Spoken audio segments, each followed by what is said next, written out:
আসসালামু আলাইকুম। আশা করি আপনারা সবাই ভালো আছেন। আমরা অনেক ভালো আছি। আজকে অনেক নয়েজ আসবে ভয়েস দিতে যেয়ে, কারণ আমাদের বাসার পাশে অনেক কনস্ট্রাকশনের কাজ চলছে। তো আজকে সকাল থেকেই শুরু করলাম ভিডিওটি। সকালে আম্মু নাস্তা রেডি করে দিয়েছে। যেহেতু আম্মু আছে, আসলে আম্মা থাকলে বা আম্মুরা থাকলে আসলে নিজেদের কাজ করাই লাগে না। সো সকাল সকালে উঠে আম্মু রুটি, সেমাই, আলু ভাজি করে নেয়। আর অন্যদিকে আম্মু আমাকে বলল, তুমি একটু রান্না করো, তোমার হাতে গরু মাংস খাবো। সো আমি ভাবলাম ঠিক আছে, আমি তাহলে রান্না করে নেই। আর প্রচণ্ড গরম পড়েছে। আসলে এই গরমের ভিতরে আমিও চাচ্ছিলাম না যে আম্মু একটু রান্না করুক, যেহেতু ঢাকায় আসলে প্রচুর পরিমাণে গরম আর তাপ রোদের। তো রান্নাঘরে রান্না করা মানে তো যারা রান্না করে তারাই বুঝে। যেহেতু আম্মারাও রান্না করে, কিন্তু যেহেতু আম্মারা আসছে তো আমি চাইনি যে আসলে কষ্ট করুক, তো আমি রান্নাটা করলাম। আর সেই দিন হচ্ছে একটু তাড়াতাড়ি রান্না করতে হয়েছে, কারণ আমরা একটু বেড়াতেও যাব।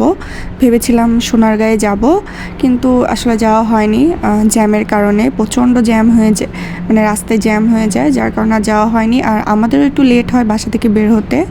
দেন আমি এইদিকে রান্নাটা কমপ্লিট করে নেই। মাংসটা বিভিন্ন মশলা দিয়ে কষিয়ে নিয়েছি, এবং মাংসটা 10 থেকে 15 মিনিট আমি কষিয়ে নিব। অ্যান্ড মাংস প্রায় হয়ে গেছে। সেই দিন মাংস, পোলাও, সজনের ডাঁটা রান্না করেছিলাম। সজনের ডাঁটাটাও গ্রামের বাসা থেকে নিয়ে আসছি। আমার শ্বশুর আব্বু কিনে দিয়েছিল, যাতে আমরা একটু খেতে পারি, কারণ ঢাকা শহরে সজনের ডাঁটা মনে হয় না পাওয়া যায়, হয়তো যেতেও পারে।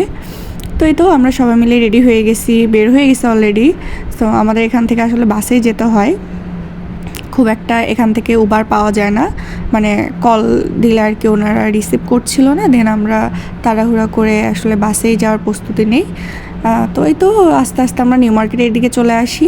তো ওইদিকে আর যাওয়া হয়নি, যেহেতু 5টার দিকে সোনারগাঁও বন্ধ করে দেয়। তারপরে তো আমরা একটু আড্ডা দিয়ে ঘুরে টুরে বেরিয়ে নিউ মার্কেটে একটু শপিং টপিং করে দেন আমরা একটু কিছু খেয়ে নেই। তো পাস্তা, দেন আরও কী যেন খাওয়া হয়েছিল, আইসক্রিম অ্যান্ড ড্রিঙ্কস। সো অনেক কিছু খাওয়া হয়। দেন এখানে আমরা সবাই মিলে গল্প করছিলাম, আড্ডা দিচ্ছিলাম। দেন আমাদের কাছে যেহেতু বাসাটা অনেক দূরে, সো আবার আমাদেরকে রওনা দিতে হবে। সো দেন আমরা আমার ভাইটাকে বিদায় দিয়ে, যেহেতু আমার ভাই এখানে থাকে ঢাকায়, খালাতো ভাই, সো ওকে বিদায় দিয়ে আমরা সবাই চলে আসি। সো ভিডিওটি ভালো লাগলে অবশ্যই লাইক, কমেন্ট, শেয়ার করবেন। আর আজকে অবশ্যই গরমের ভিতরে ঘুরতে খুব একটা ভালো লাগেনি, বাট ফ্যামিলি মেম্বার ছিল, আম্মুরা ছিল, সবার সাথে দেখা হলো, একটু ঘোরানো হলো। তো এটাই একটু আনন্দ, এই আর কি। সো আল্লাহ হাফিজ।